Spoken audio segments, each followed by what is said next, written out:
Well, this was a story about my World Dynamics book, which I thought had everything necessary to guarantee that there would be no public notice. First of all, it has 40 pages of equations in the middle of it.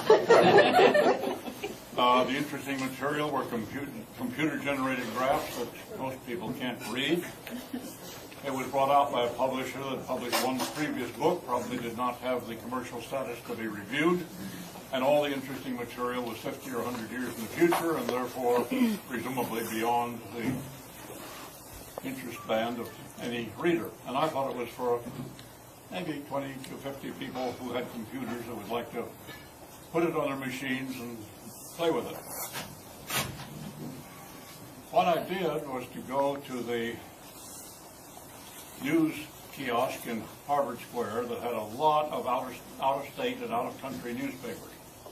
And I bought a whole bunch of them and looked through them to see which journalist might possibly be interested in the World Dynamics method and send him a book.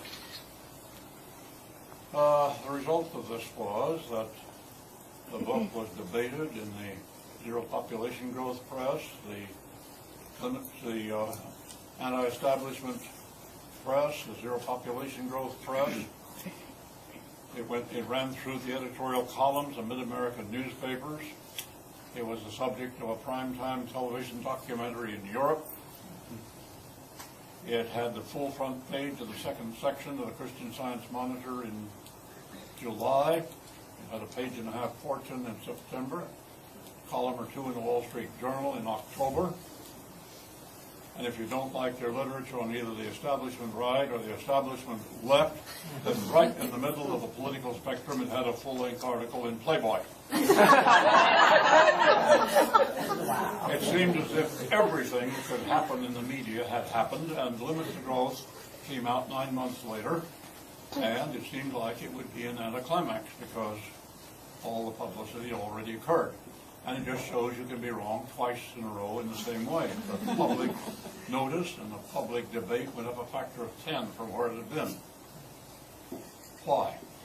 Well, I was accused of knowing how to manipulate the press. Well, if that were true, I had a lot better uses for that. But I think the issue was that those two books dealt with things that people were deeply troubled about and wanted to understand and wanted to see where the future lay. And I believe that our work in system dynamics in K-12 fully qualifies on all of those accounts if it can be packaged, written up, and presented in a way that gets public attention. I was encouraging people at the table to think about doing the things necessary to get this story outside of this group and into the public.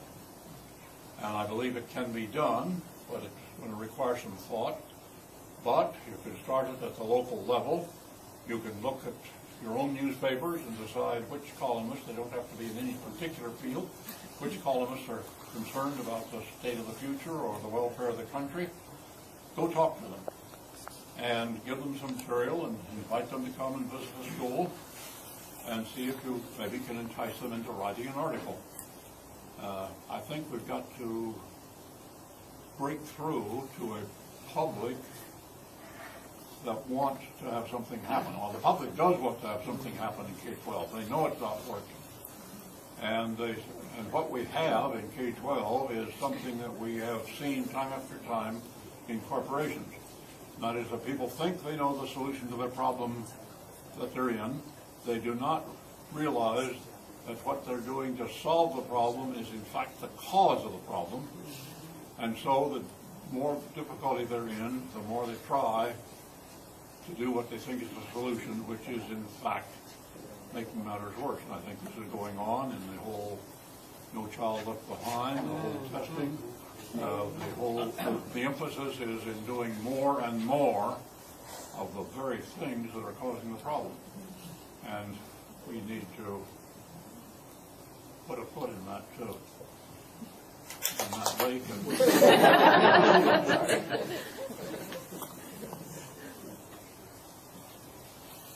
So do you still know anybody at Playboy? Well,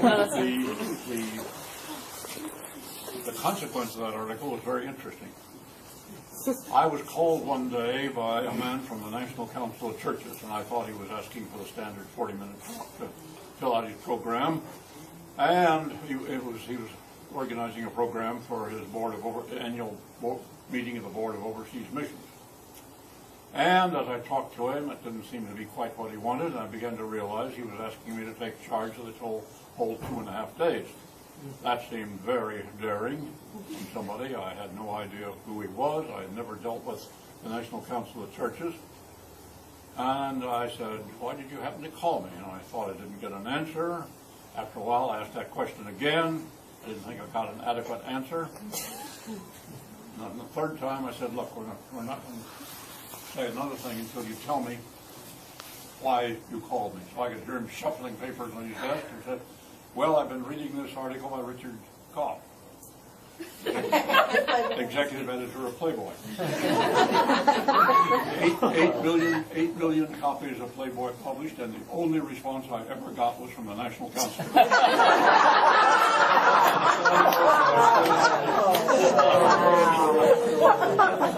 And they didn't even look at the pictures, you know?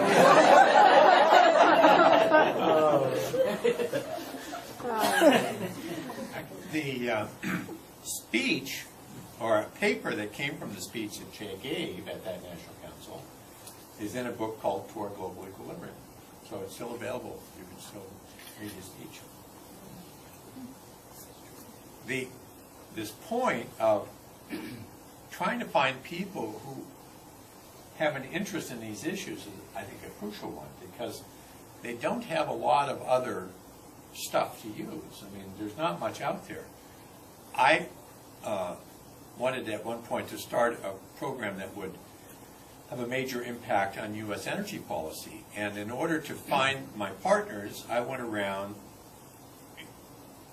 in the country, Washington, New York, and so forth, and I asked the question, what do you think is going to happen over the next 20 years with energy? I didn't actually care what they answered. I only cared that they had some thought about it. Most people said, I don't know, I never thought about it. And so I took them off my list. But if a few people would give me some kind of an answer, I may have agreed with them or I may not have, but I didn't care about that. I only cared that they were actually thinking about long-term issues. And I put them together into a team, and that became a very effective way to bring system dynamics out into the area that has something to do with energy policy.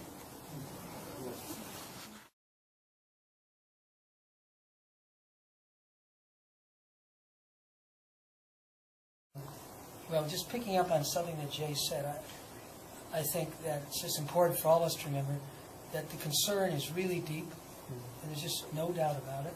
I don't think anybody, anywhere in the world, frankly, is very happy with their school systems. Even the ones that get touted as being really kind of best in the world, like Singapore and Finland. So I think, in that sense, there is the wonderful, really great conditions for something to change.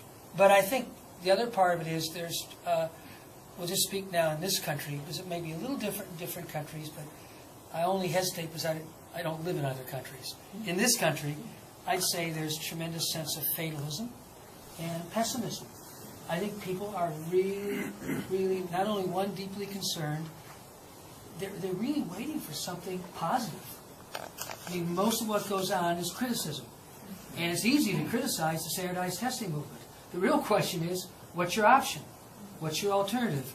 And it's not enough. I mean, I think people have got ideas about that, but I felt for a long time that in this network there is a lot of methodology and accomplishment. But it's still much too small. The scale is way, way, way too small. So I guess I have a little bit of ambivalence about getting the message out. Because I still think we have a lot to learn about that scaling process. But as that develops, then we really need to get the message out. But I think the time is when you can say, we really do know how to work with 50 school systems. And here are 20 or 30 or 40 that are really moving. And you know what? They look like the schools of America. So that's the other thing, of course, that's very important. That it really has to encompass the range of conditions. Because, in this country, particularly those of you from outside the country, you may or may not appreciate it, we have a two-tier system right now. I mean, we have a tremendous inequity in our schools, just unbelievable. On the whole, I think the schools are very ineffective, but mainly because of circumstance. Some kids are going to move along, and a lot of kids won't. It's been over a decade that in this country it's more likely that an African-American boy growing up in an American city will end up in prison than any form of tertiary education. That's been true for 10 years. So we have to show that not only it can be done at a scale, but it can be done in the settings, in the contexts where it really matters. And it's been wonderful to watch, just very naturally. I think so many of the leaders in this network, who are all of you, have naturally gravitated towards demonstrating that you can really work in tough settings, you can really accomplish something. So I see it's kind of a two-step. It's really getting better and better at reaching a scale. That's why Tracy and I and the Waters Network group are so pleased that you get the chance to work with Winston-Salem right now. It's just a perfect example of a large urban district that has a lot of the demographics and the conditions of a lot of urban districts, and to be able to work with the system as a whole. Again, I think a 10, 15 like this, and then we'll really have a story. Because I think right now we've got all the elements of a story, but we don't yet have the evidence. Now, it's, who knows, on the timing of all that. But I think Jay's absolutely right. One, the conditions are right, and two, it does come down to getting some people who will be really good at getting that story told when the time is right.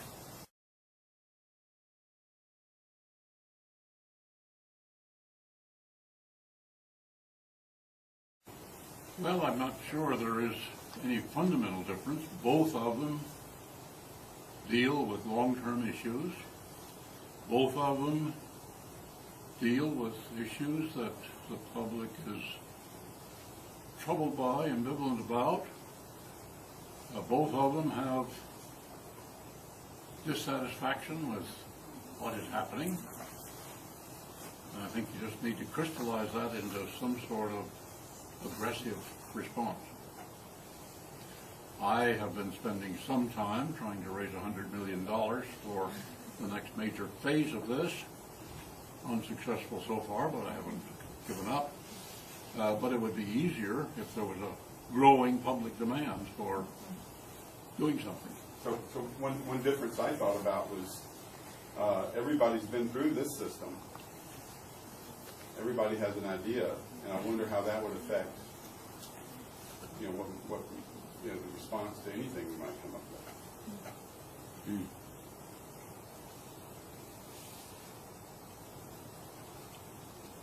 Well, just picking up, I think Jay's absolutely right.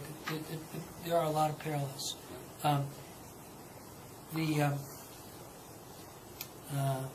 The anchor, which you're kind of referring to, Paul, that we all went to school, so we kind of have this idea of how schools should work, is certainly true.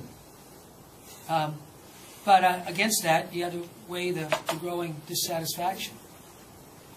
And I think they're both really true.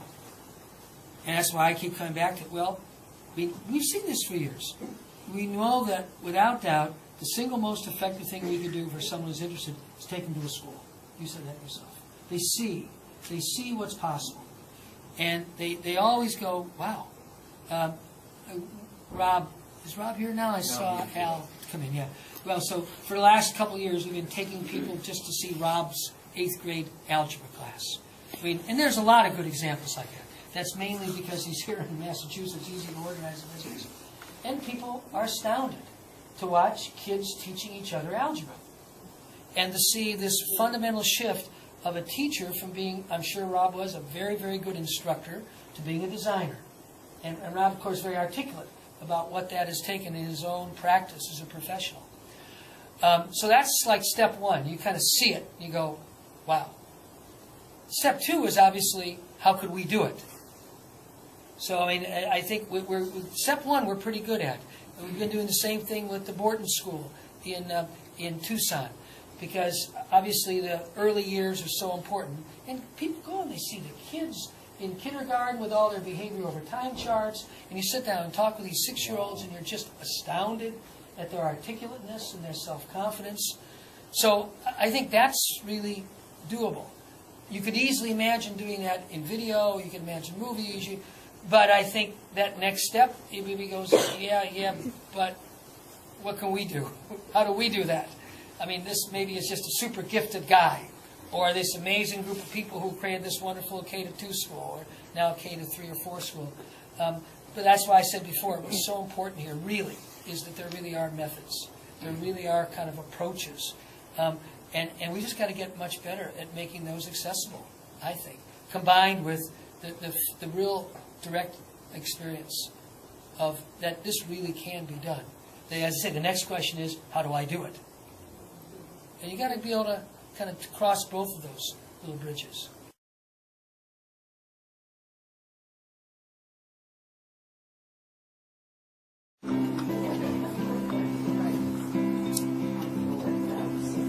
Well, a curly-headed kid with a bright, shiny smile heard the roar of a plane sail through the sky.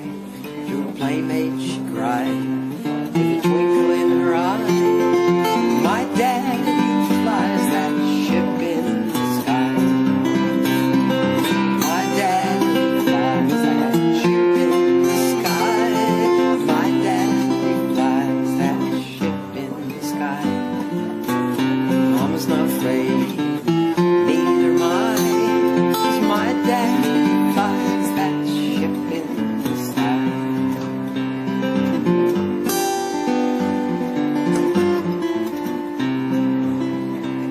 Then a pug-nosed kid, he kicked up his heel, said, my daddy works in the iron and steel. My dad builds planes so they fly through the sky, and that's what keeps your daddy up there so high. That's what keeps your daddy up there so high. That's what keeps your daddy up there so high. You're not afraid, well, neither am I, 'cause my daddy keeps your daddy up there so high.